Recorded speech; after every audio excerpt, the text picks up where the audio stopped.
Hi, everybody. Hello, all ASSAR people. It looks like there might be other people who've joined us already. So welcome to everyone else, although I can't exactly see who's there or not. Yeah, we can just have a free-for-all chat for now. I'm sure most people will join us for the next 5 or 10 minutes or so.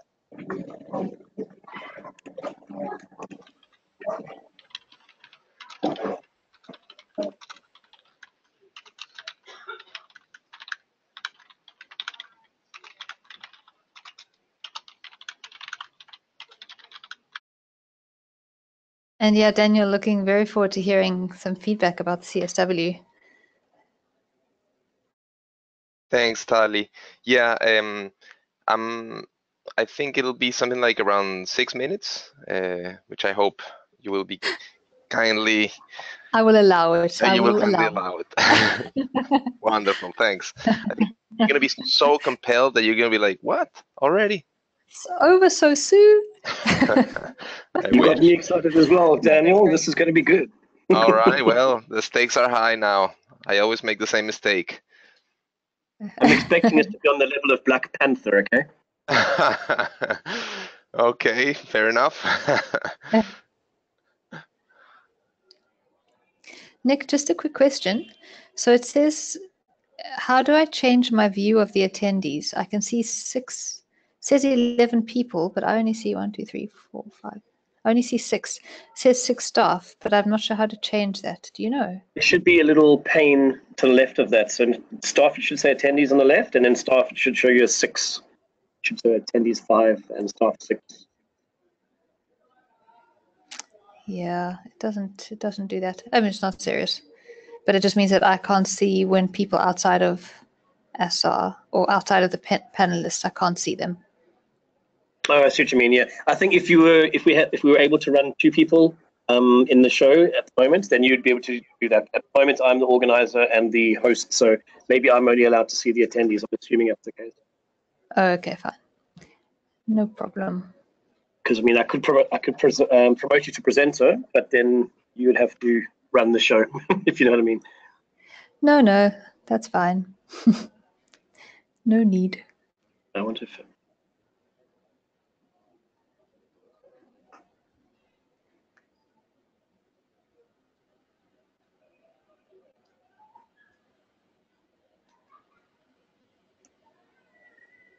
So you should be able to see it right now, Tali, if you have a look. No?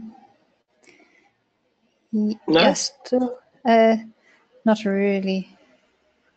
I still just see the staff, not everyone else. All right, okay. And now I've lost the presentation. Yeah, that's better. Yeah, no, I was making you presenter, so I just wanted to see what would happen, but it's all good. Cool. So I'm going to start this promptly at on the hour, whatever hour that is, wherever you are. So I'm not sure exactly who I'm talking to right now, but I'm the chair for this webinar, and yeah, we've still got 8 or so minutes to go. So if you're just joining, go get yourself a cup of tea or coffee or whatever it is you want, and we'll start promptly on the hour. You should be able to, there you go, so you can mute and unmute it. Just checking if my sound works. Is it okay, Nitya? Yep, I can hear you perfectly. Okay, great. Margaret has just arrived, so yeah, we'll be using this the microphone thing, but I think it works. Okay, great. Okay, good, thanks.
Hello to everyone who's joined us. Nitya,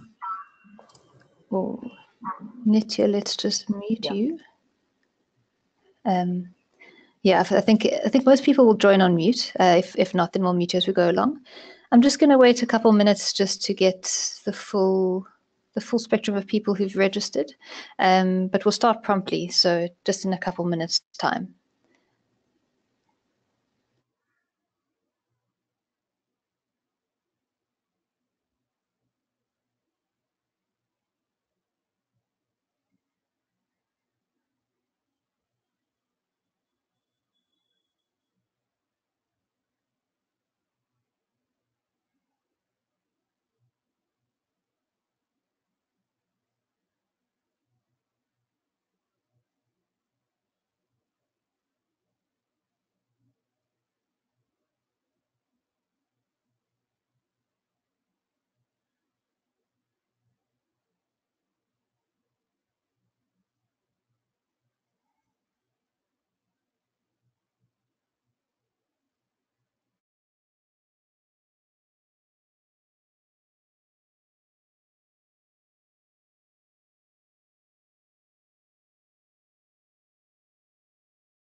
Hi once again. I see the numbers of attendees is growing quite quickly, so I'm just going to give it one more minute, and then I'll start.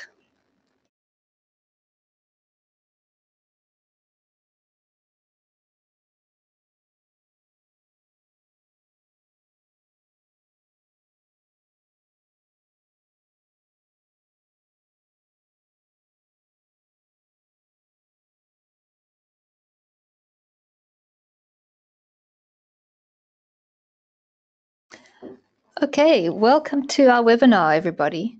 It's great to see such a good turnout, and I see, like I said, the numbers are going up all the time, so hopefully we'll have some more people join us. And we really hope that you enjoy what we've prepared for you today. This webinar is being presented by ASSAR, which is the Adaptation at Scale in Semi-Arid Regions project. My name is Tali Hoffman. I'm a science communicator for ASSAR, and I'll be chairing the webinar today. To keep things streamlined, I'll save all questions for the dedicated Q&A session, which will follow the presentations. But if you have any questions as we go along, please just write them in the chat window on the right-hand side of the screen, and we'll collate them and include them in the final Q&A. So just to start with, let me tell you a little bit about ASSAR.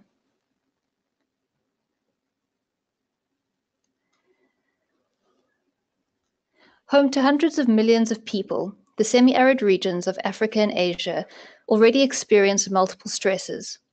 In recent decades, the frequency and extent of climate stresses have increased, which have exposed people to more risks and made them more vulnerable.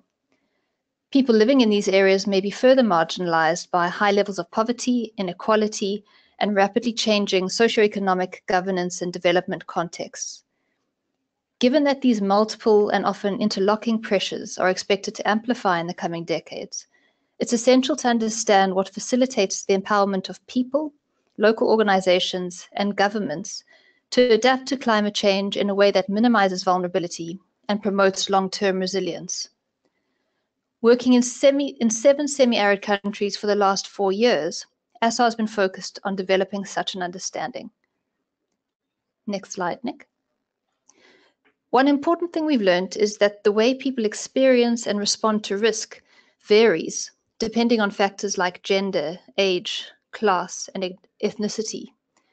This variation is seldom considered, and decisions about risk reduction strategies and adaptation options are often based on assumptions about who is most vulnerable. At ASSAR, we're working to challenge some of these assumptions as we've learned that when it comes to vulnerability, often it's not what or who you think. Next slide, please. Discussing these important topics is our panel, which is made up of gender experts from across the ASSAR consortium. We have Margaret Angula from the University of Namibia, Prathigna Poonacha and Chandni Singh from the Indian Institute for Human Settlements, Nitya from the University of East Anglia in England, and Amadou Sidibe from ICRISAT in Mali. Next slide, please. But before we get on to the different topics, I'd like to first hand over to another ASSAR team member, Daniel Morchain from Oxfam GB. Oxfam works closely with our research team to try to ensure that ASSAR findings are relevant for and can impact on policy and practice spheres. At the moment, Daniel is in New York at the UN Women's Conference, the CSW conference, and he'll be sharing with us some thoughts about his experiences there. Over to you, Daniel.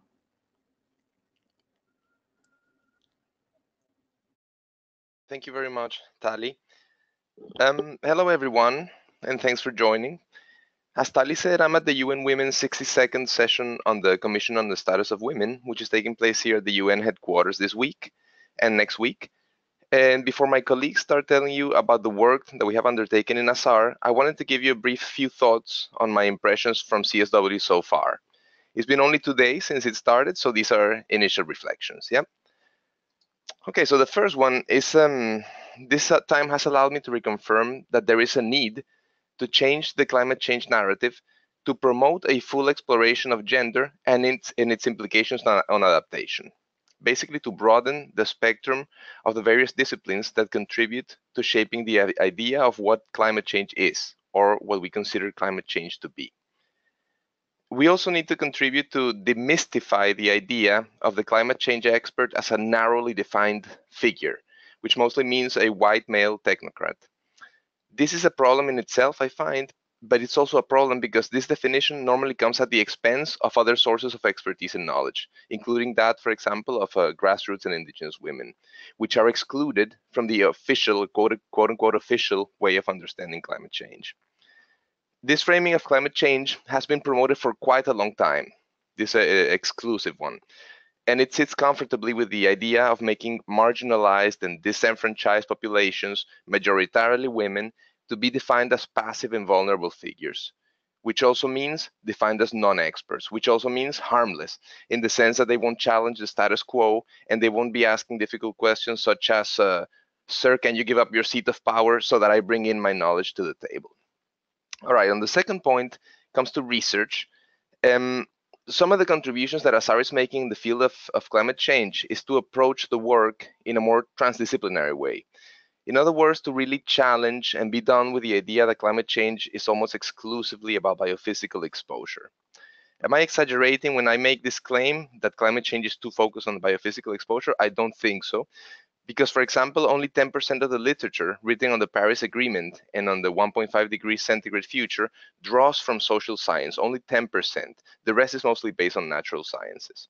We need to increase the contribution that social sciences, as well as the voices of grassroots and indigenous women and men, are making to understanding climate change and what to do about it. I think part of this effort could be targeted at redefining vulnerability and introducing in all their rights the concepts of emancipation and agency into the lingo. Third point is around identity and social differentiation. What I'm already taking from the CSW is that gender identity and identity more broadly is something that is constantly evolving and shifting. In ASSAR, we have tried to define boundaries around socially differentiated groups in an effort to be able to propose adaptation pathways that make sense, that are targeted and are inclusive. I think this has been a good and honest effort, but we should remain very cautious and avoid trapping people into categories and expect that they will behave in a certain way, respond to climate change impacts in a certain way. I guess the point here is that adaptability in adaptation, if I can say that, is really fundamental to its appropriateness and its effectiveness. My fourth point is another thing I've taken up so far from CSW, is the sense that progress is being made on gender equality and that there is momentum building up, particularly as a result of, for example, the Me Too and the Time's Up movements. But at the same time, experts from Latin America, for example, were talking on Monday about there being a pushback, trying to undermine this progress in the region. So the fights to move forward on gender equality that is happening on one hand, there's also a fight not to go backwards on the other hand, and these seem to be taking place at the same time. And this, there's a dynamic of this at the same time.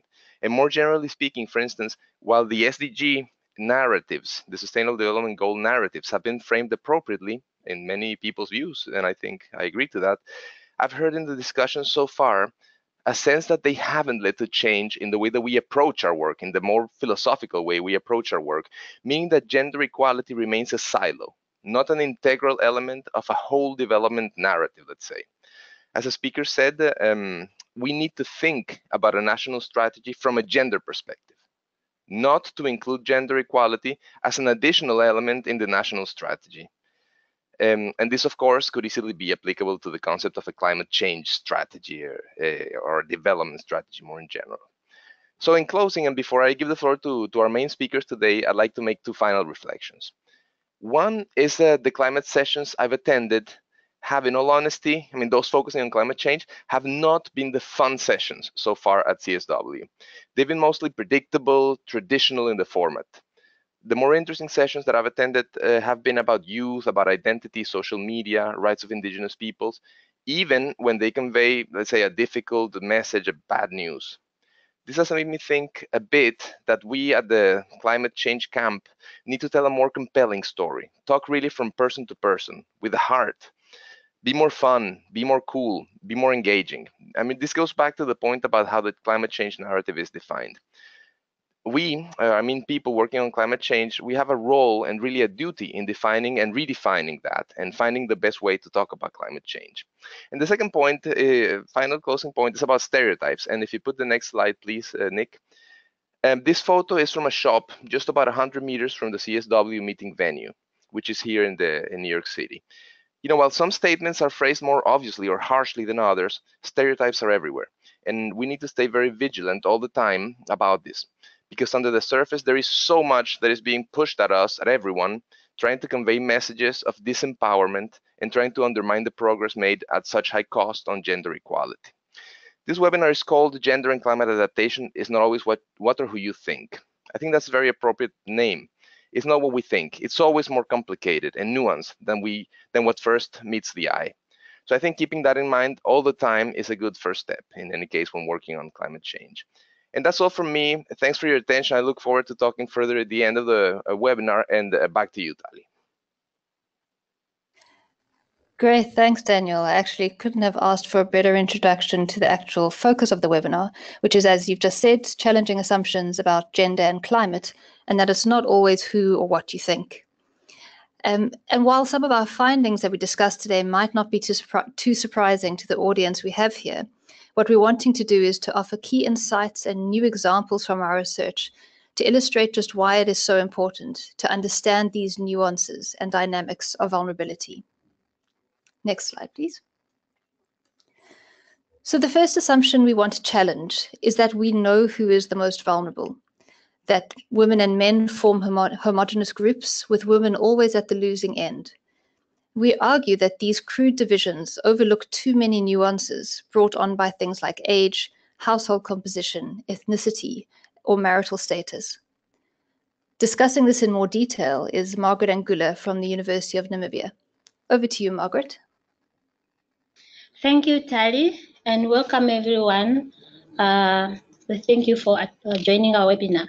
Like Tali explained earlier in the introduction from Daniel, our research would like to challenge some of the assumption that vulnerability is gendered and that men and women are homogeneous. Gender is just one of those categories, and it may intersect with other factors such as gender, age, class, ethnicity, or caste, to make vulnerability more pronounced for certain groups than others. Furthermore, the social, political, cultural, and economic factors may also intensify some of this vulnerability because they provide an environment within these factors interplay. Next slide. Okay. For instance, these factors determine how people experience and manage non-climatic and climatic risks. These experiences are also shaped by cultural norms, and they intersect with different dimensions of identity, such as a person being young, a person being married, a person being educated or uneducated, or a person being employed. Therefore, it is important to understand people's social and cultural status in differentiating vulnerability. Here, I would like to use case studies from India and Africa to demonstrate how age and gender may intersect to differentiate levels of vulnerability among men. A level of analysis where we try to go beyond gender as a single category. A case study from India illustrates a young man who is already at risk due to his age and poor education. Due to non-climatic risk that this young man is already faced, he was forced to migrate to an urban area where he got employed in a sector that brought him health problems and heavy hospital bills. In the end, we end up with a young man who is more vulnerable because he is unhealthy, he has heavy debts, and is loaded with other responsibility of raising money for his sister's dowry. His ability to respond to climate risk is therefore further reduced. A second example is from Africa, where a young farmer, though in an economical active age group, he is unemployed and he finds coping with farming stresses difficult because of the poor skills that he possesses and lack of access to resources that would help him to better prepare for drought impacts, for instance. Tatutala is such an example. He relies only on his neighbors and the few livestock that he sells occasionally to earn an income. It is therefore important, by looking at these two case studies, that men are not homogeneous. And this demonstrated how these two young men may be more vulnerable than most women in their respective communities. Therefore, we are saying men are not homogeneous. Now I'm going to use the two case studies. Next slide. Next slide, Nick. The two case studies from India and Africa again that demonstrate that intersections of education and ethnicity or caste may determine how women's ability to make decisions and act both at household level and in the public might be hindered. A case study from Africa demonstrates how Ndatala, a health professional who is highly educated and respected, very highly respected in her community, and also she is a community leader. She is unable to act and implement new farming technology and knowledge and awareness that she gained because she have access to information. Although she knows what to do and how to act, her 62-year-old husband, who comes from an ethnic group where men dominate decision-making, hindered her from implementing new technologies because he does not understand them. The second case is from India, where we have an illiterate woman from a marginalized caste who is nominated to participate in local government. But due to the fact that she is illiterate and has little knowledge of how the working and responsibility of her newly elected positions are, instead, her husband and her son are making decisions and are performing duties on her behalf. What we have here is a woman who has low self-esteem and is unable to exercise her newfound power. This challenges the assumption that by nominating a woman to a leadership position just to achieve gender-allocated quota is not enough. Women need to be capacitated so that they are able to exercise their agency and act and use their newfound power by being nominated to levels of governance in their communities. Next slide.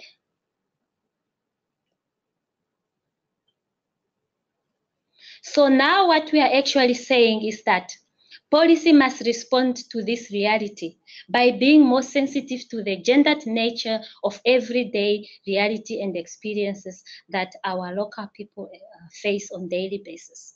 We are also saying that we need to engage men and boys in order to change norms that have been persisting for many generations and for too long in our legal system, to address systematic discrimination that is entrenched by patriarchy. Furthermore, we are also saying that formal positions that are allocated to women are not sufficient if they are not accompanied by capacity building to address their deficiencies and enable them to participate effectively. To sum up, it is not always who you think it is. It is not always what you see, what you think it is.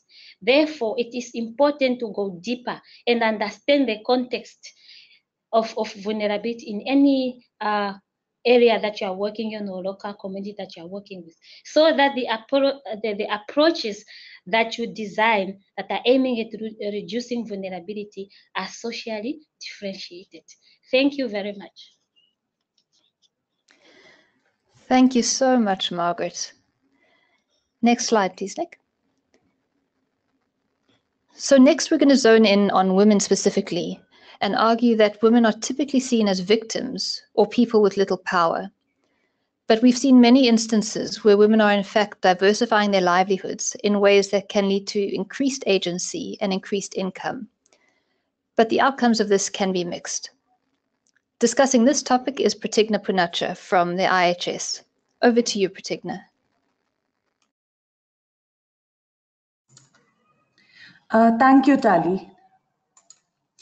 Hello, everyone. I'll just straightly jump into the topic.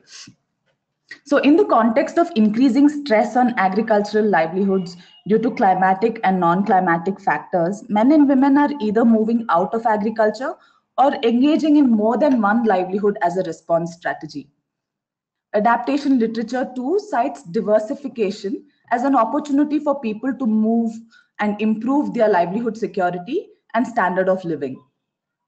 Examples from across our research sites are indicating that indeed people are undertaking livelihood diversification as one of their primary responses, either in the same place within agricultural livelihoods or by migrating from rural to urban areas in search of new jobs, or by virtue of being in locations that provides increased access to new kinds of livelihoods, such as living in peri-urban areas where opportunities to move into non-agricultural livelihoods are more pronounced. Next, please.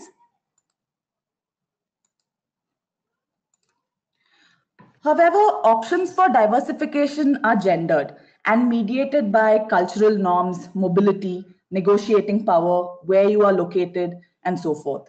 For example, small-scale home-based livelihood diversification efforts are becoming quite popular among women in Tamil Nadu in India, who take up small cottage industries in their homes with activities such as mat weaving and chain making. This allows women to earn money without leaving the homestead and simultaneously also perform reproductive tasks within the household. Or for example, in peri-urban areas in Bangalore, many women undertake unskilled jobs in garment factories under informal work arrangements and differential wages. Next slide, please.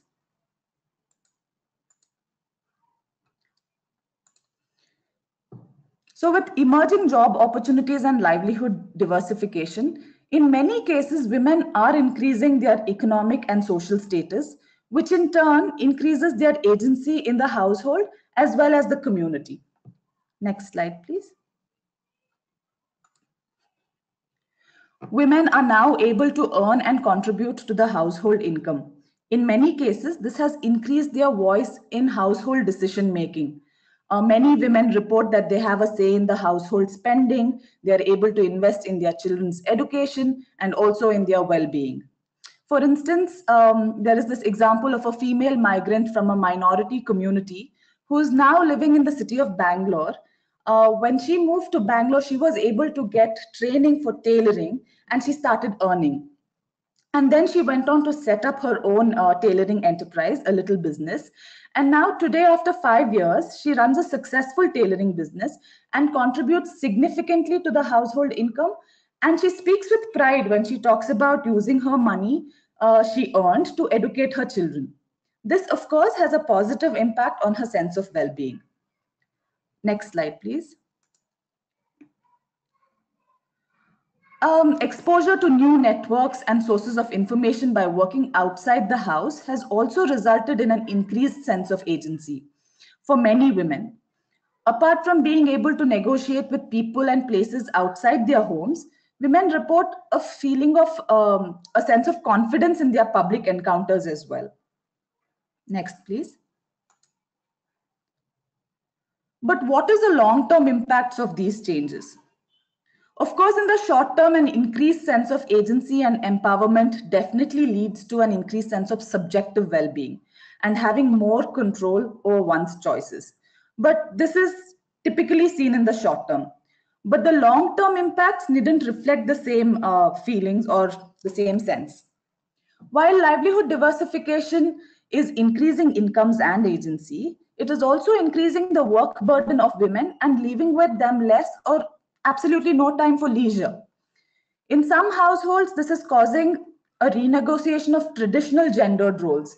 For example, men are also contributing to household chores or child rearing responsibilities where women have taken up jobs outside the home and are unable to contribute as much time to these duties. In some cases, people are being exposed to indirect risks by engaging in precarious livelihoods.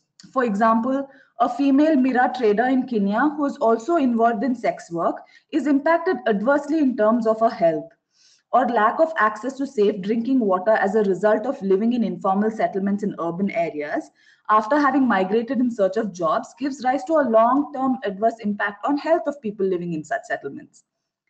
So while in the short term, there may be positive impact on well-being, in the long term, increased agency does not necessarily lead to long-term well-being. And this is an important point to consider. Next slide, please. So what? What does this mean for policy and practice?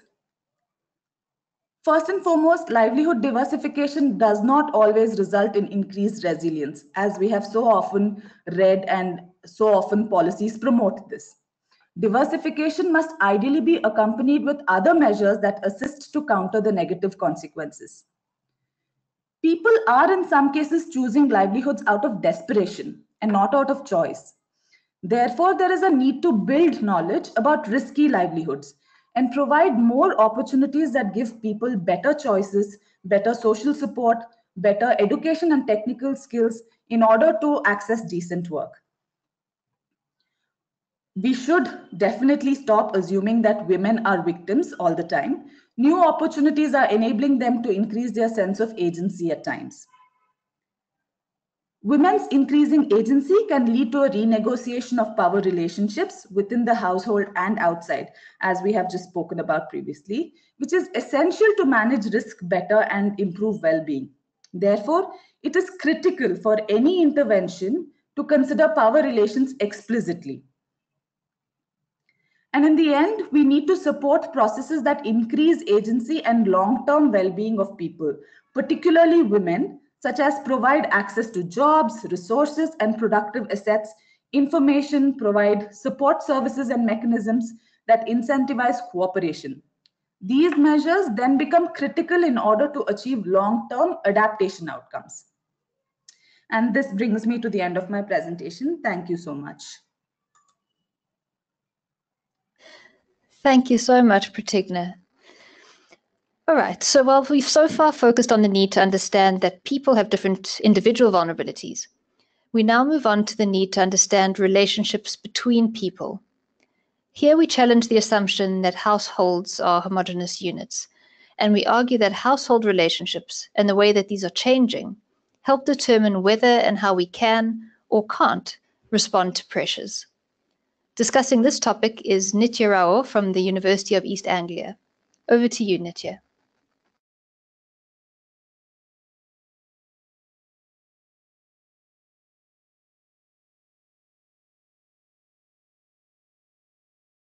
Thanks, Tali, very much.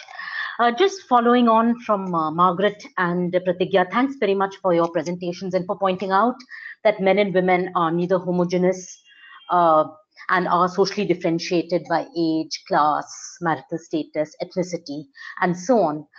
But I just wanted to add to this that not only are they not homogeneous, but I think it's very important to recognize that men and women are also not autonomous individuals. And this is a point that is often overlooked in both policy and practice, where people are treated more or less as autonomous individuals, especially in contexts of risk. The household is the basic unit of social organization in which relations of production and reproduction are negotiated, and hence it has been very central to our analysis in terms of differentiated responses to climatic and non-climatic stress. Next, please.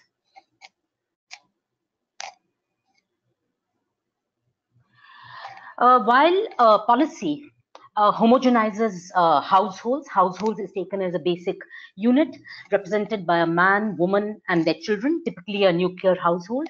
In practice, we find a range of household types, from monogamous to polygamous, separated and widowed, those with family support and those without, those that are led by a married couple, a single person, a child.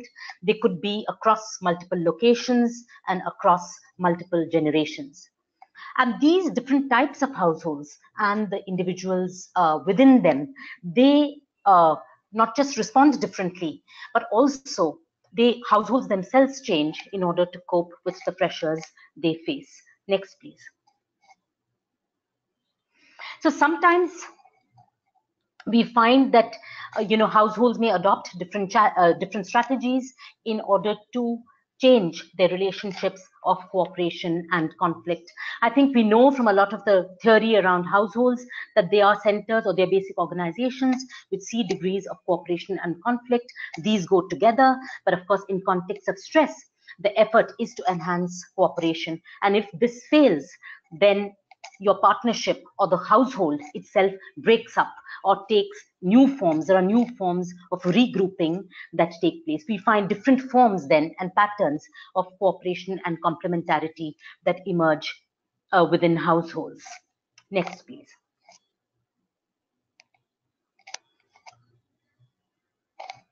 So one issue really links that in context of stress, that how different forms of complementarity emerge in order to enhance adaptive capacity. One factor which is quite striking is the change in traditions or the abandoning of traditions in favor of cooperation and taking on non-traditional roles. This is seen, as Prathigna pointed out, in women undertaking a range of productive ventures to raise economic resources for the household, where they earlier may not have done so. In the semi-arid context we have studied, which have been struggling with water stress, including for domestic consumption, men may also take on supportive domestic roles.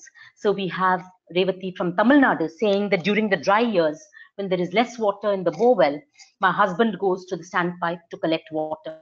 I used to do it, but he has a bike and it is easier for him to do it, especially later in the day when it is not very safe for women to go out. My husband knows that I need water to cook for the family, so he will make sure that we get it, even though it may need to be purchased and is more expensive. Similarly, in Kenya or in other parts of the region, we find that when women are busy with their farming activities or other trade-related activities, men might go to the water tanker in order to purchase water for the household. Next, please.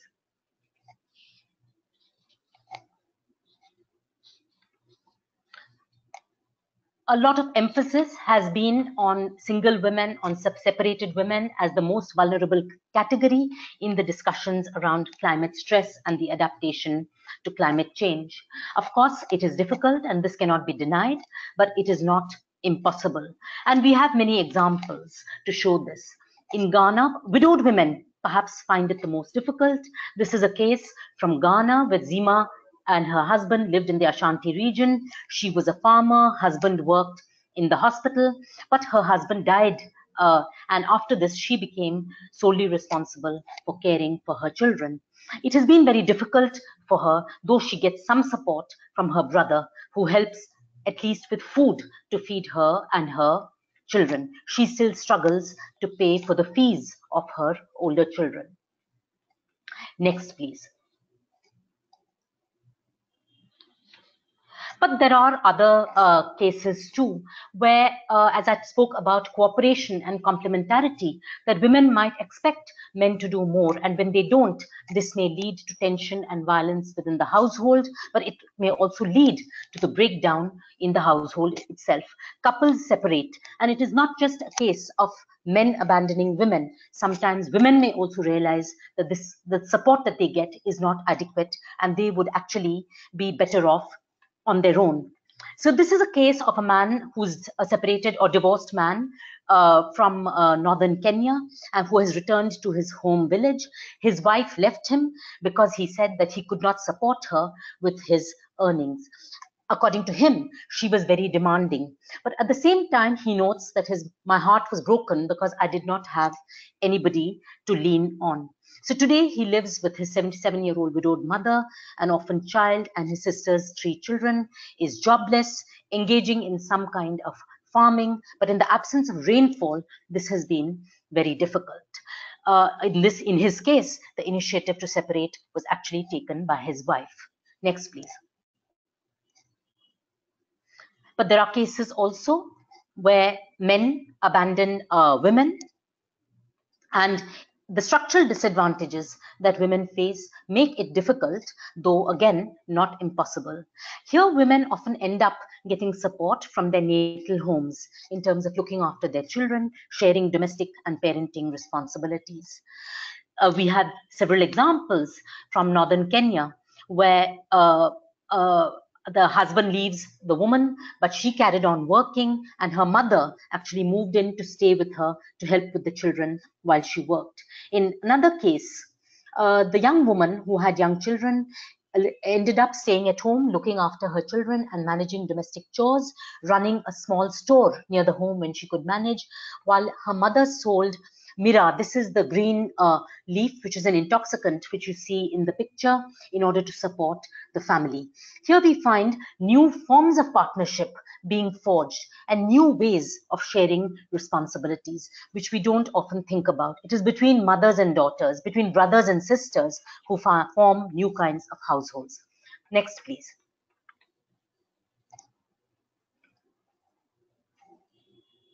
Migration has already been spoken about to some extent.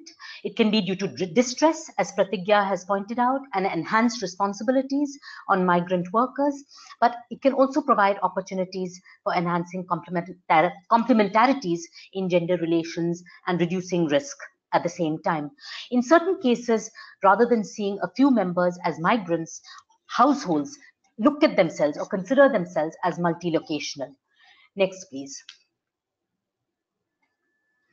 This is the case, in fact, in the semi-arid Awash region of northeastern Ethiopia, where in response to a decade of persistent drought, sudden flooding, and alien plant invasion, household members diversify their income-generating activities, by some people migrating to the cities, but others spreading across pasture land, typically young men, and rural and urban centers.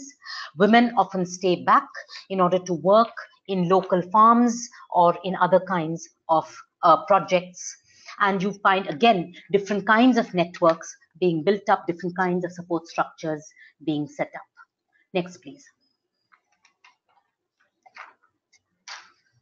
So what? I think in conclusion, there are a couple of things which we need to keep in mind.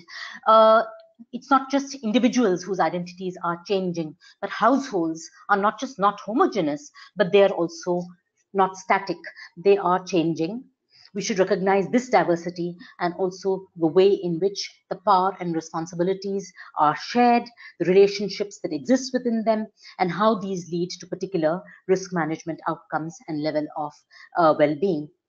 So rather than focusing on individuals as autonomous and gender-neutral entities, we should recognize importantly gendered roles, contributions, and needs in relational ways, how people draw on each other to strengthen their adaptive capacities in developing complementarities amongst themselves. In order to achieve gender equality and effective adaptation, we need to therefore find ways in which cooperation can be strengthened between household members across generations. Often resources are targeted to one member, whether it is the head of the household or a women member of a self-help group, and this can end up demotivating others, reducing their contributions, often leading to frustration and violence. So we really need to keep in mind the dynamics within households when targeting interventions. We find a large number in semi-arid, particularly in sub-Saharan Africa, of broken households, of separated and abandoned women who need additional support in order to help build self-reliance and their resilience. They are at this present moment often supported by their natal families, particularly their mothers and other kinds of kinship arrangements, to look after their families, to share productive work. So strategies, as Prathigna also pointed out, in order to provide them support are very central. Finally, open dialogue is needed between men and women in order to attain stable and supportive household partnerships, as ultimately adaptation strategies should enhance cooperation and well-being for entire households and not just individuals within them. Thank you, Tali. Great, thank you so much, Nitya. Next, we're going to look to the future and emphasize that all people have dreams, both for themselves and for their children.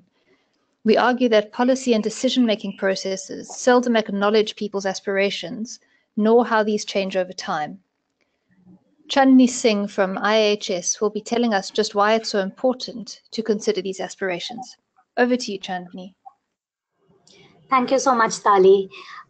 So today I'm going to be talking about the link between adaptation and aspirations and why it's important to think about it.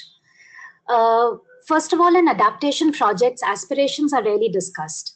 However, if you start thinking about it, adaptation is at its core behavioral change. What I mean by this is that the underlying assumption of adaptation is that when faced with certain risks like water scarcity or drought, people will change their attitudes, perceptions, and then therefore their actions. But how does this all actually play out? From past research, we know that behaviors or responses don't operate in a vacuum. Many factors shape people's behavior. So you've got social norms, cultural beliefs, expectations of what a man or woman should be doing, and also place-specific environmental conditions. Importantly, also, life and livelihood decisions are shaped by what one has. So your asset bases, who one is. So based on your social networks, your gender, your ethnicity, where one is, the existing risks one is exposed to, and where one wants to be. So your aspirations, they could be individual or household level aspirations, and also what one perceives as a good life. Coming to climate change research, especially, the role of aspirations has hardly been acknowledged, and it's quite understudied. Also, within gender studies and studies on gendered vulnerability, changing aspirations really find mention. And so this is one of the gaps that we were trying to fill when we were examining differential vulnerability in the ASSAR project. Next. So now I'm going to discuss what we found in our work. The main thing we saw is that aspirations and responses to climate change work in two ways. First, climate change is a driver of changing aspirations. This is exemplified in this quote from a farmer in South India who said to me, "I don't want my son to stand in the sun." Across our states in Namibia, Ethiopia, and India, we've found that environmental degradation is challenging agriculture and livestock-based livelihoods. Since returns from farm livelihoods are reducing or becoming more uncertain over time, people are increasingly aspiring to do better by diversifying into non-agrarian livelihoods. But of course, as others have discussed today earlier in the webinar, this diversification has implications for gendered vulnerability. The aspirations and climate responses are linked is that changing aspirations tend to disincentivize investment in on-farm or land-based adaptation. For example, in India, what we've been seeing is that a lot of young men are increasingly migrating to cities. And because they've moved to the cities, they don't want to invest as much on the land that is left behind in their villages, and they tend to grow eucalyptus on their on their farms because it needs less tending to and can be harvested after 4 to 5 years. However, this shift in the cropping pattern of the region has had severe implications on local groundwater reserves and also soil fertility.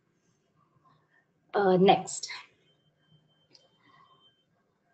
So given these linkages between aspirations and climate change risks, I'll be now talking about what were the aspirational changes we were seeing in our study sites across India and Africa. First of all, many aspirations revolved around education of children. Many people spoke of wanting to see their children move out of farming so that they can have a lifestyle different from their parents. However, what we felt is that this may produce a generation that lacks agricultural skills, making youngsters more dependent on urban lifestyles. So let's read through these two quotes quickly. The first one from a married woman in Kenya. I'm disappointed that my parents did not let me study and withdrew from school. Now I'm entirely dependent on my husband who can't provide adequately for me, nor do I have the freedom of opportunities I would have had if I had an education and job instead. The second one from a married woman in Ghana. Our dreams and aspirations for the future are to see our kids educated and become better off than they are today, so they can take care of us in the future. So the first quote really shows how education is seen as a vehicle to meet aspirations, and when they're not met, they can lead to a reduced sense of subjective well-being, so your perceived well-being. The second one touches upon this intergenerational aspect of aspirations and how meeting them through one generation is seen as almost as achieving success in some senses or improving well-being. In the context of, there is now a lot of research showing that psychological aspects are critical to individual adaptation. And so in that context, these kinds of insights are important to understand why certain people invest in or choose to undertake certain responses. Next. Our second finding was that many people aspire to move from rural to urban areas for improved access to schools, for example, better paying jobs, better lifestyles. These expectations, however, were not always met. From life histories that we conducted, we found that livelihood options in the urban are often few and difficult to enter. Wage labor that people undertake can be precarious, and living conditions can be poor. Consequently, many young men who don't find work in the cities end up in a space of in limbo. So they are stuck in precarious jobs in the urban, but unwilling to move back to their villages because that comes with a certain sense of humiliation. So, however, there is a flip side to this where we did see in places where agriculture or pastoral livelihoods were attached with a sense of identity or status, people tended to want to remain in them, but climatic risks were increasingly making those livelihoods more and more difficult. So although the aspiration had not changed so much, it was increasingly being challenged by climatic risks. Next. Our third key finding was that aspirations to improve current and future business opportunities were observed, including agriculture. So, for example, people spoke of accessing loans to invest in other businesses or buying agricultural equipment. However, such loans often came with the risk of debt. These aspirations often meant short-term gains could lock in families into longer-term debt traps. Next. So through these examples and a bit of the findings, I hope I've been able to get you thinking at least about the link between aspirations and adaptation today. This I feel is very important because, first of all, policy and decision-making processes rarely consider people's aspirations and the changing nature of these aspirations. So one of the recommendations that we are making from this research is that adaptation and development projects need to be challenged to make them more effective and better tuned to people's changing aspirations. The argument is that focusing on aspirations and especially how they're changing can give insights into understanding why certain people adapt and others don't.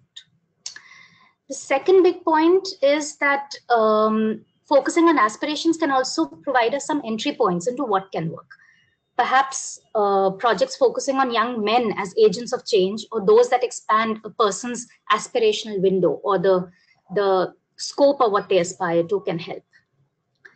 So there are two key points I'd like to make. First is that in places where farming livelihoods are aspired to, efforts must be made to make agriculture attractive to the youth. This can be done through various ways. For example, enhancing water and land stewardship, or providing sufficient credit to young farmers for them to be able to undertake longer-term investments on their land. Second, we need to recognize and support women's aspirations for autonomy. And this can be done by working with both men and women to challenge social norms and patriarchal traditions, but also by investing in supportive structures, for example, providing childcare or accessible education or timely credit. So to finish off, I believe that a focus on aspirations and their role in shaping adaptation choices can really nuance the discussion in both climate change research and work, but also in gender studies. Thank you so much for your attention, and looking forward to the questions. Thanks.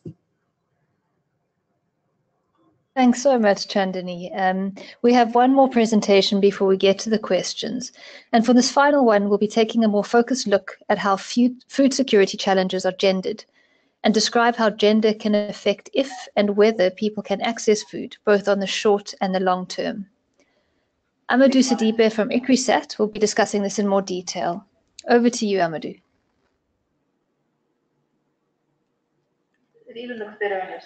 Thank you, Tali, and thanks everybody for having me. We are now going to see how gender differentiated is the way people navigate the challenges related to food security. As you will see, our messages and insights speak to different dimensions of food security. Let's start with the food access.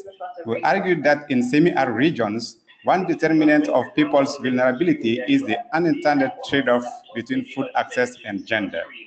So examples to substantiate this are coming from Bangalore in India, where migrants don't always have the purchasing power to access food. So they often end up skipping meals to cut their cost. The second example is from Botswana. So the shift to cash cropping decreases women's agency over their nutritional choices. Next slide, please.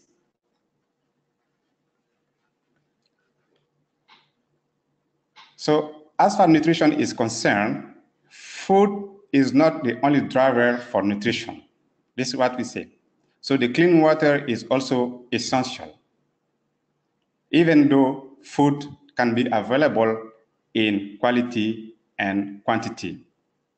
So some examples are coming from Kenya. For instance, people sometimes compromise on hygiene to minimize their water use.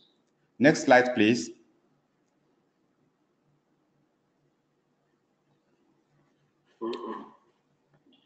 So the next slide is on food availability. So we argue that the food production is an outcome of the combination of biophysical, sociocultural, and institutional factors. Furthermore, culturally appropriate diet is essential for fighting malnutrition. We have many evidence to substantiate that across ASSAR regions. In Ghana, for instance, dry spells and rainfall changes diminish crop yields and cause crop failures. In Mali, seed commercialization reduces the availability of improved seed and food grain for subsistence farmers. In Ethiopia and Kenya, pastoralists experience malnutrition and hunger as droughts force a shift in diet from meat and milk to rice and potatoes. Next slide, please. So as for the food stability, we think that it requires a balance between introduced technologies and culturally embedded farming practices. One example is coming from Tamil Nadu in India, where the subsidy-driven shift to cash crops has made people dependent on water that is simply not available.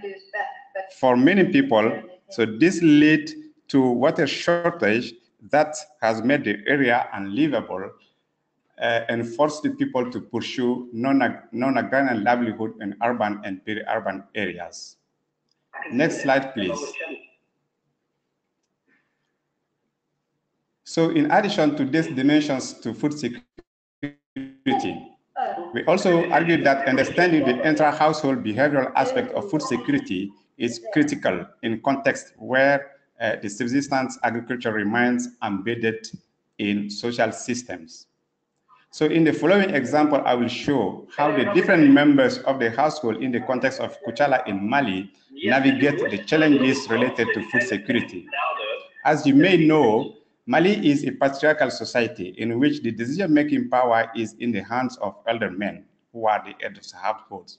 So the household in the Malian context specifically is in rural areas, means an extended family composed of different social groups in which there is a gender division of tasks. For instance, elder men control the use of farm equipment. They make decisions about the type of crops to grow, while the elder women decide about what food should be prepared and how it should be distributed. In the meantime, the task of preparing food is on young women. So for this, because of the deforestation, these young women spend time gathering firewood and fetching water, despite contributing as labor in the field through sowing crops and hand weeding. So in this context, young women are left with little time for other livelihood diversification strategies to adapt to stressors outside of the household, which is to say that these stressors increase their work burden while reducing their ability to contribute to daily household functions. So these factors make young women, and by extension children, which are largely under their care, more vulnerable to the challenges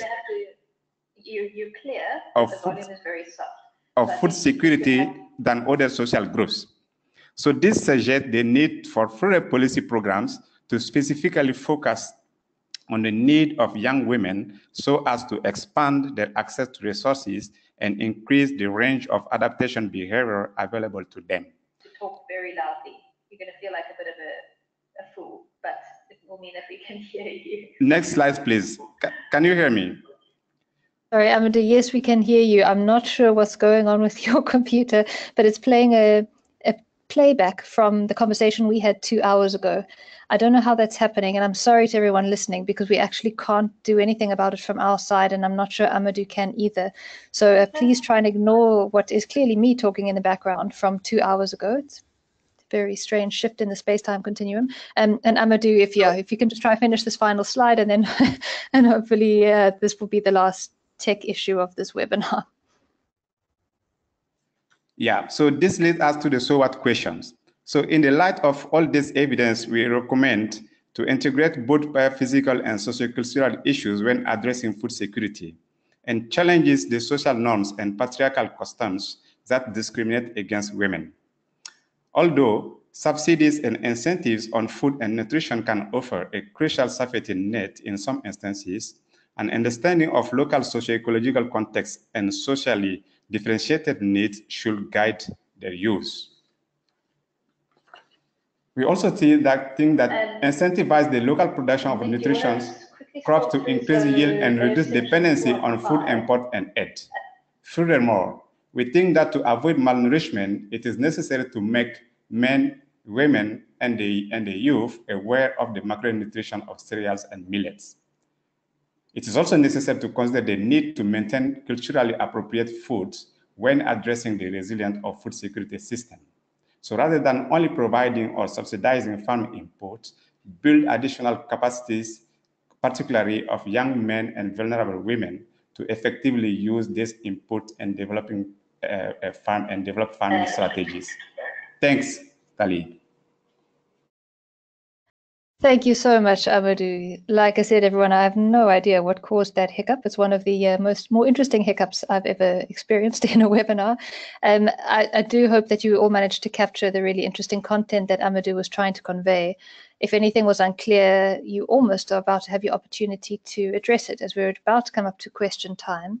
But before we get there, I just wanted to sum up everything that we've heard today. There's been a lot of content, so I just want to just bring it all together to sum up some of the assumptions around gender that ASSAR feels needs to be challenged. Next slide, please.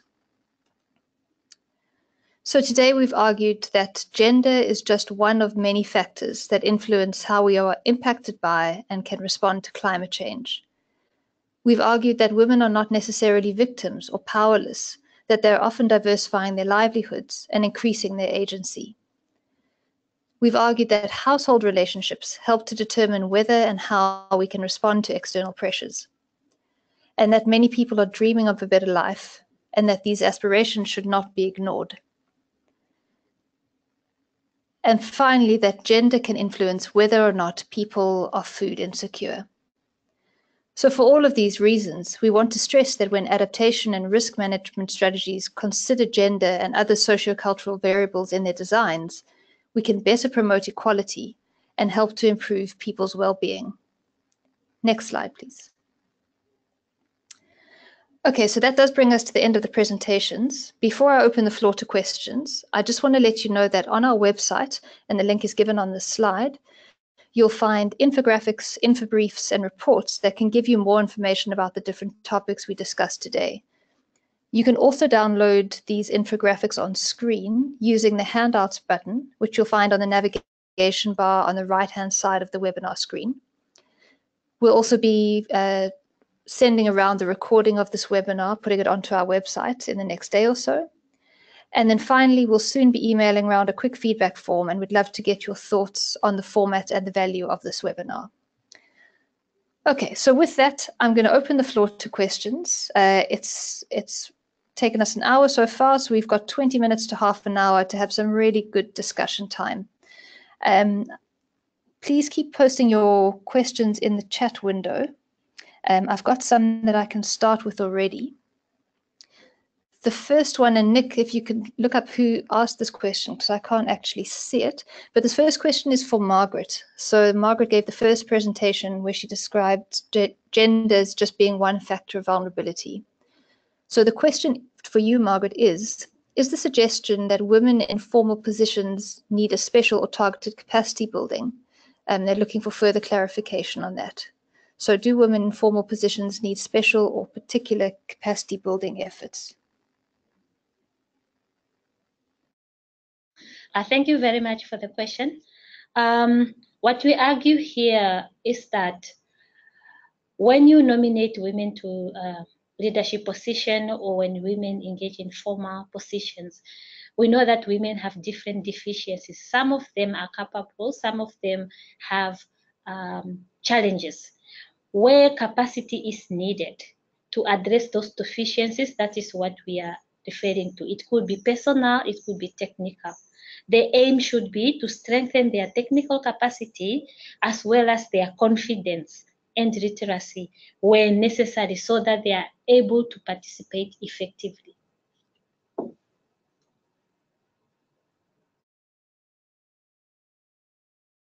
Thanks, Margaret. Okay, I have another question. This one's for Chandni about aspirations. The question is, what evidence do you have that aspirations have changed from the past due to climate change? So are people's aspirations different now than they were 30 years ago? And how much of this difference is due to changing regional, national, and international economics rather than local climate change? And that question is from Laurie Kricher. Thanks, Tali. Thanks, Laurie, for that question. I think it's a very interesting question, and we were very cognizant of this whole idea of temporality of household responses, and obviously they are embedded in wider changes apart from climatic changes. So methodologically, what we did to try and chart aspirations and attribute them in some way was to draw timelines with communities. So participatory timeline mapping, where we charted environmental, socio-institutional, and livelihood shifts across the past 30 years. In different regions, we did it, the time along which we charted these was different. So, for example, in India, 1970s was a big significant drought had taken place, which was quite clear in people's memory. And that's why we used that as a benchmark and then moved from the 1970s trying to chart these different changes that had taken place over time. And when, so that was looking at the past. And then also through some life histories, we tried to look into the future and talk about people's aspirations. And then there was a discussion about how these have changed. So the main thing that came out is obviously climate change as a driver of these changing aspirations can't be disentangled from other dynamics, which are happening at multiple scales. You've got, as you say, economic changes, but there are also changes in social structures, changes in norms, because of which aspirations change, changes in livelihoods, because of which identities linked to those livelihoods change. So in that context, I wouldn't say that we were able to very clearly attribute climatic change as one of the, or as the only driver, but it was definitely playing a crucial role. And that came out through our quotations, through our discussions, and through household surveys that we conducted. And one of the ways, which is what I discussed also in the slides that I talked through, was that the ways that climate change is interacting with aspirations is not always very direct. So because of second order impacts on, for example, livelihoods, climatic increasing variability, having negative impacts on agrarian livelihoods, which is then making people feel that incomes from agriculture are reducing, because of which aspirations are changing. So it is quite second or third order impacts of climate change, which is then impacting livelihood. So that is how we actually try to tease out this link. Thanks, Tali. Thanks, Chandni. I should have mentioned this before, but if any of the panelists want to answer any of the questions, then please do let me know. Does anyone want to add on to anything that either Margaret or Chandni just said?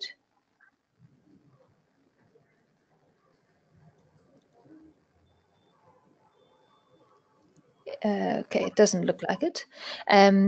So that's fine. I'll move on to another question then. This one is directed at you, Nitya. So if you can answer it first, but then, like I said, any of the other panelists who want to respond can also do that.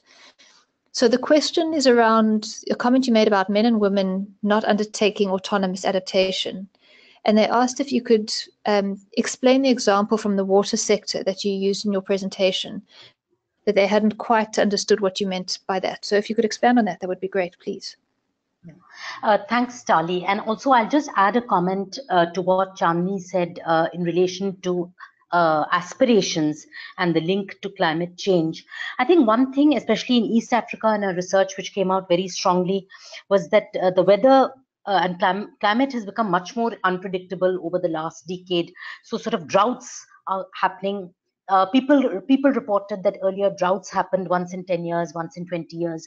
Now it's every 2 years, every 3 years, and the severity is also increasing. So there was a clear link in people's minds about that weather, especially rainfall patterns, become much more variable in recent times, and this was really in some ways changing their thinking about the future, if that was the trend that was to go on. So I just wanted to add that. In terms of the question around autonomous adaptation, I think a lot of adaptation interventions are very much focused on individuals, on giving credit, on giving resources, on giving bundles of fodder or whatever it is. I think in the case of water that I used in my presentation, which was really a case about domestic water, that it was not, that given that in semi-arid contexts, water is not easily available. It has often to be collected from long distances. It has often to be purchased. Maybe the timings in which water comes is not convenient necessarily for women, because they may be out in the fields at that particular moment in time. And therefore, survival here means that, either that service should kind of tie in very much to kind of the roles which women are playing, and then suit the timings and the costs and so on accordingly. Alternatively, we need to recognize what's actually happening on the ground, and that is, in many instances, it is either the children coming out of school, or the men going in the evenings to purchase water, or at other times during the day when women are not free to do this job.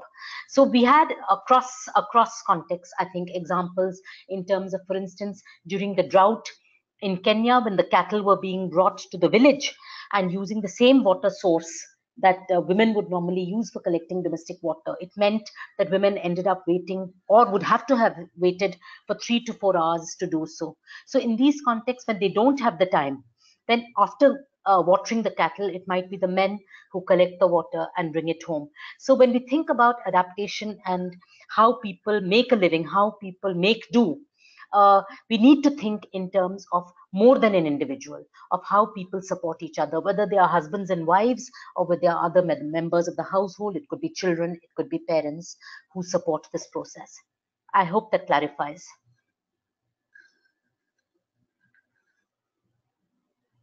Thanks very much, Nitya.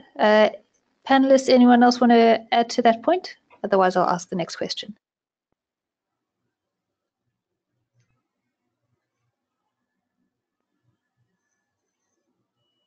Okay, all right, so this question that I'll ask now is from Nuvodita Singh.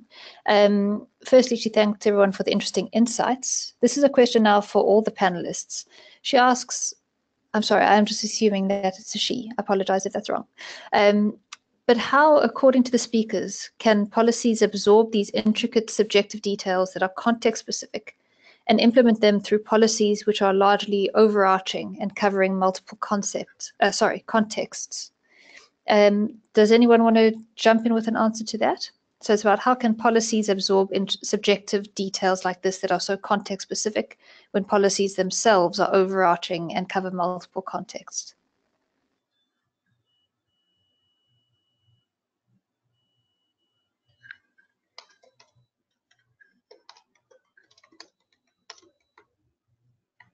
Hi, I could take a go at it. This is Prathigna here. I think one of the very basic thing that we are saying is that yes, policy should not make these assumptions that we are challenging. For example, if we take the case of household types, now very often we see that sometimes benefits that is distributed and laid out by policies go to the traditional imagination of a household, that's a husband, wife, and children. But we have seen from what Nitya has spoken that household compositions are changing. They are multi-locational. They have different composition of headship, of family members. So in that case, I think one of the what we are recommending to policymakers is also start thinking about these nuances. So not have blanket rules like a family unit comprises of a husband, wife, and children, and benefits will go to the husband, assuming that it will be distributed in the household, but to think about these newer changes and compositions that are happening. So therefore, perhaps fungibility of benefits from one location to another location may be a possibility, benefits for the mother and daughter may be a possibility in households where there's cooperation between mother and daughter and there's no husband in the picture, perhaps. So I think, yeah, the thing that we are trying to do through challenging these assumptions is to really push policymakers to think beyond these stereotypes and general assumptions that we base our policies on. Thanks. I think, can I add something to this, Tali? Yes, definitely. Yeah, I think one of the things is that the problem also with the blanket policies is in terms of identification of who is the most vulnerable, where should resources be targeted. We found in Kenya, for instance, they go to particular ethnic groups, like some of the pastoralist groups, while not to the agro-pastoralists. So when there is drought, actually the pastoralists get some fodder, but not the agro-pastoralists. And this has actually ended up in quite counterproductive ways in leading to ethnic conflict. It has been one of the drivers of ethnic conflict. So I think what the argument really is that by understanding the nuances and how are people actually be getting affected by some of these changes, what are the local dynamics in terms of relationships, it'll probably help to ensure that you don't have maladaptation, you don't have negative effects on people's lives, that some people are feeling, frustrated that they are not getting what they should be getting from policy, and therefore they get violent or use violent means. So this is one side of it. I think what has been tried out in terms of solutions is that you might have some kind of overarching principles rather than blanket policies, and they get then fine-tuned at local levels.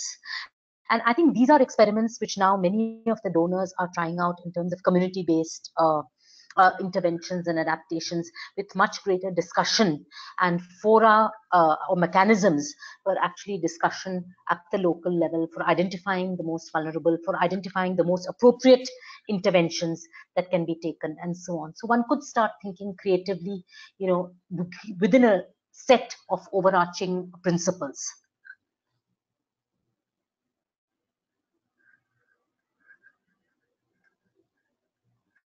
Great, thanks, Nitya. There's quite a few questions to still answer. So unless any panelists have any pressing points, I'm just going to move on to the next thing. Before I ask the next question, I just wanted to comment to Matthias from Ghana, who's asked if the presenters can give a summary point as to what they found in the research, pointing to the fact that it's not always what or who you think in the climate change adaptation. So he was looking specifically for bullet point summaries or case examples. Matthias, rather than getting the presenters to do that, can I just please point you to the infographics that we have on the screen there?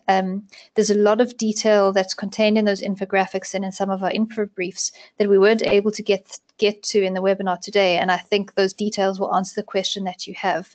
So I think I'll just park that point there and say there is a lot more information sitting on our website that's already perfectly accessible. So please do take advantage of that.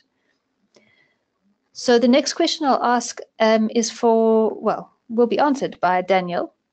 Daniel, this question comes from Angel from Oxfam HK, Hong Kong, I'm guessing. He says that sometimes in the government, most people working in the government are male, which makes it difficult to bring in to address gender issues in the communities. So trainings that are organized for government officials at the district level, but this is not really sustainable as officials can be swapped frequently. So before we can really change the government system, how can we tackle this issue in the field? So if you could speak to that, please. Okay, thanks, Tali, and thanks, Angel. I think there's many things there too that we could talk about, Angel, but I'll mention that one of the things how I would address this is by really getting over the idea that gender is just about women, but rather that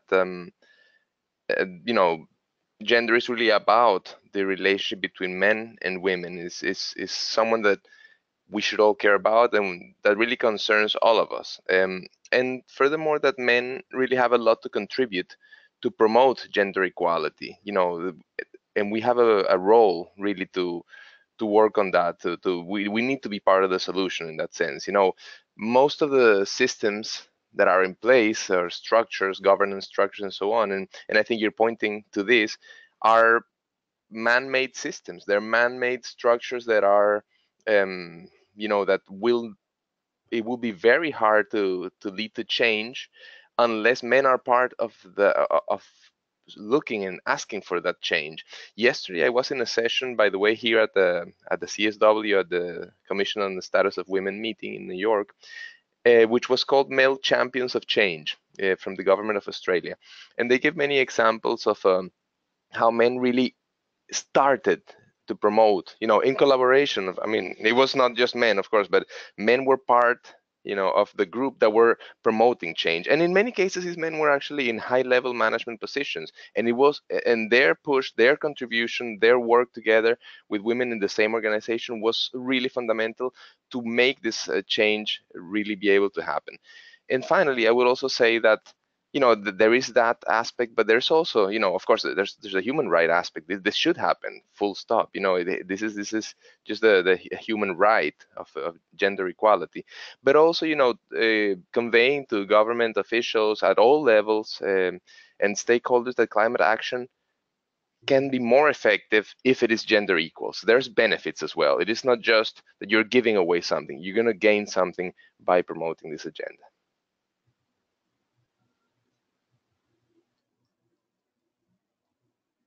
Thanks, Daniel. Does anyone else from the team want to add anything there?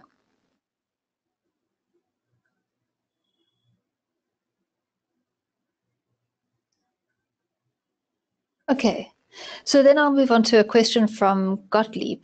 He says, thank you so much for the well-constructed and informative presentation. And then he asks a general question. Who should we educate to overcome cultural inequalities in a heterogeneous household to lead to Who should we educate to overcome cultural inequalities in a heterogeneous household which lead to the limitations and opportunities for women? So what level will be the most appropriate in order to change people's understanding of social norms so that we can better empower women? Who would like to take that one?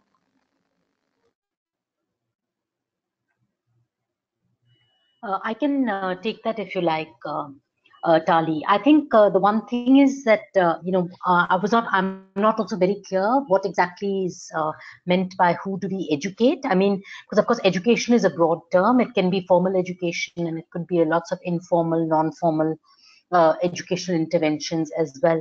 I think now, even as per the SDGs and as per human rights, in terms of basic education, I think it's not a choice. I think we have to be committed to educate everybody rather than do it selectively, because at a very basic level, basic literacy, basic education does give sets of capabilities, sets of skills which are useful for people to make choices, to make decisions, to use different kinds of opportunities and so on. So I don't think there's really a choice in terms of who do we educate at a very basic level.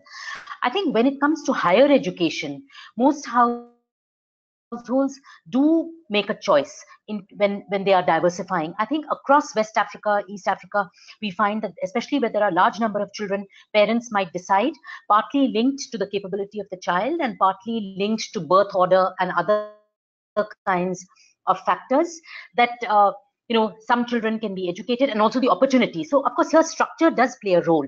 So if there are better opportunities for boys in terms of educated jobs, then they may prefer to give higher education to boys. If there are better opportunities for girls, as in the Philippines, for formal employment, then girls may get more education. So I think these decisions are very much for higher education are taken in line with what is the structural context, what is the context in that particular area. But I think there's the additional point of different kinds of skills training, non-formal and informal, to be, again, it's very hard to say without knowing the context, who should be targeted or who should be educated, but clearly in line with sort of cultural, but also challenging sometimes cultural norms. These opportunities also need equally to be available. So we really need to look at education in a broader perspective.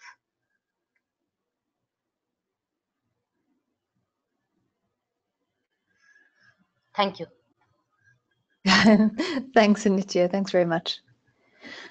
Okay, the next point is actually a comment that Amit Mitra had made that Chandni would like to respond to. Amit said that in all these things, understanding the role of the increasingly privatized and corporatized state is critical. So moving out of agriculture or planting eucalyptus or not investing in agriculture is not really a matter of free choice. So Chandni, please respond to that. Yes, thank you so much, Amit. I think that's a very valuable comment that you've made, and something that we have also been seeing a lot in our research, and are trying to make this argument that there is an increasing role of the state in, for example, agriculture in India, but this privatization of agriculture. And so when you are looking at aspirations or livelihood strategies that people are taking, there are much wider dynamics at play.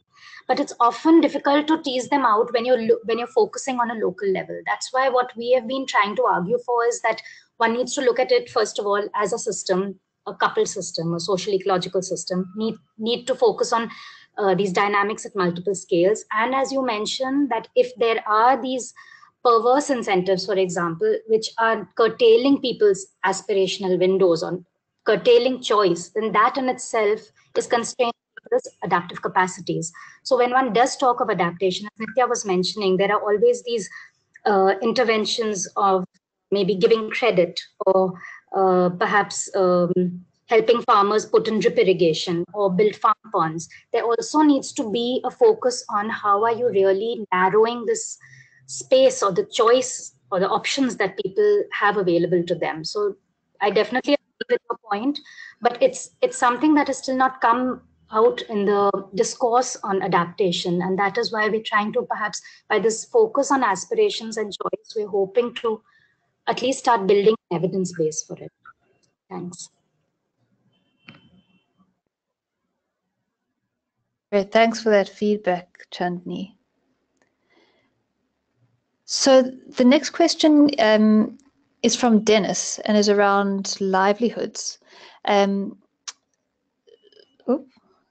So it's about the affirmation that agency alone doesn't lead to long-term well-being. Dennis said it wasn't clear to him what else is necessary for women to be able to use their agency for climate action and for improving their own situation. Does anyone want to answer that? Thanks, Tali. I can take that. Prathigna here. I think it's an interesting question. We did mention that agency alone does not lead to long-term well-being. While we acknowledge that agency is really important in empowering women and to achieve positive adaptation outcomes, what we are also seeing in many of our research sites, especially in cases where there's livelihood diversification and women are able to access new jobs and take up new jobs to earn additional income and contribute to the household, we are seeing that often they are left with no time for themselves, for leisure, or for the other tasks that they would do otherwise. So this in turn affects their well-being. So for example, we have seen in peri-urban Bangalore, women are taking 2 jobs in order to contribute significantly to household incomes, which will allow them to spend on their children's education. But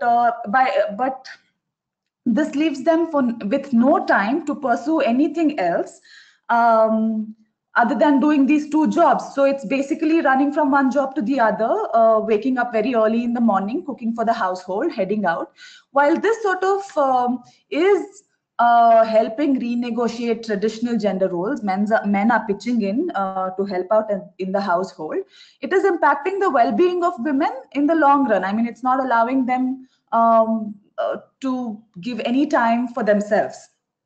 So what we are saying is, well, it is great that women are able to increase their agency by working outside their homes, by earning incomes, but this has to be supported by other mechanisms, such as providing social support, providing infrastructural support, being able to for women to leave their children at perhaps a daycare or childcare.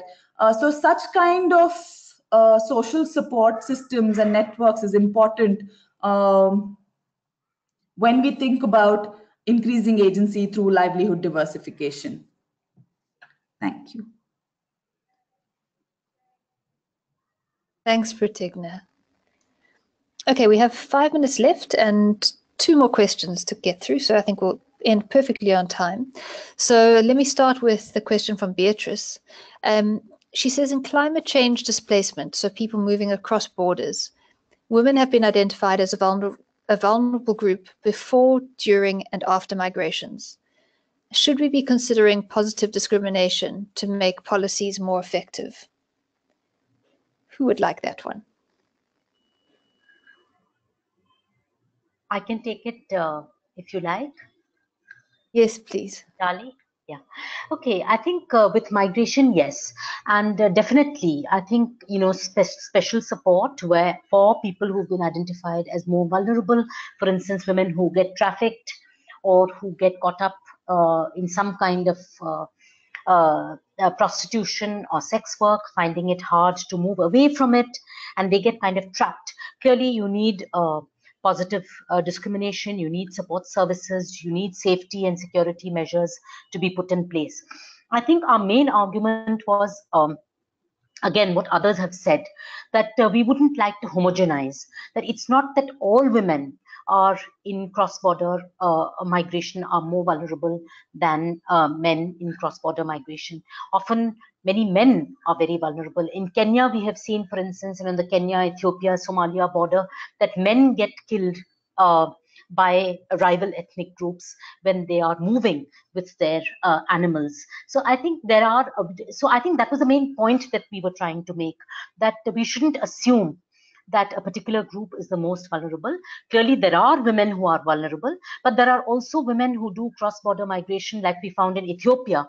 Actually, a lot of the girls in the ASSAR region are sent to stay with relatives, to study, and so on. And actually, this turns out to be a better option for girls than for the boys who are left behind. So I think that was the main point that we were trying to make, that we do need to identify the most vulnerable, and clearly extra support should be provided to them, but we shouldn't assume that they are the only ones or that they are all as vulnerable as the other. Thanks. Great, thank you, Nitya. And then our final question is from Fiona Ryan. So she asks, will effectiveness be maximized if as much choice as possible is given to individuals or to households rather than to larger social or administrative units? And Daniel, I'm going to hand over to you for the answer to that. Thank you, Tali and Fiona. I think, Fiona, this to me speaks a lot about the issue of aspirations that we've been talking here in the webinar. And basically, I mean, the really good point you make, the way I take it is that we need to work together, with different levels of governance, really from a household level up to local and district level and even national, to make sure that the understanding of the climate change and the development more in general, key priorities, key issues, how they are being felt, all the way to the household level, are introduced, are inserted into the priorities and into the funding streams, really, that are going to make it lead to a measure at any level. So I think in short, yes, I think that is very important. I think it's not one or the other, it's really the combination of both. And I think that a lot of effort has to be made to make this communication across different levels of governance a fluid one where power dynamics don't block and don't block the less powerful actors from speaking out their voice and really influencing this process. So I think there's a lot of work that we can do there. We have done some of this work in ASSAR in Southern Africa through a methodology called the vulnerability and risk analysis, and also in across all the regions where we work through scenario planning and transformative scenario planning as one of the methodologies. So there is we have experimented with this precisely to address that issue of it is the combination of basically the aspirations and the different knowledge sources across different levels of governance to really get to what the priorities around climate change development planning should be. Great, thanks for that, Daniel. And also nice to just give people the slightly broader context of ASSAR as we answer the last question. So thank you for that. All right, everybody, thank you so much for attending, and particularly for your enthusiastic involvement in the Q&A session now at the end. If you haven't already done so, please give us your feedback on the webinar using the email feedback form that I think has been sent to you. If not, you'll receive it very soon. And then please remember that you can find lots more information about this particular topic, so about challenging assumptions about gender and climate adaptation, but also about the work that ASSAR does generally using the ASSAR website with the link given on the screen at the moment. And with that, I'd like to say thanks to the panel. I think you gave some great presentations today, and I hope that everyone listening found it really interesting and informative. And with that, enjoy the rest of your days. Thanks for joining us. Bye.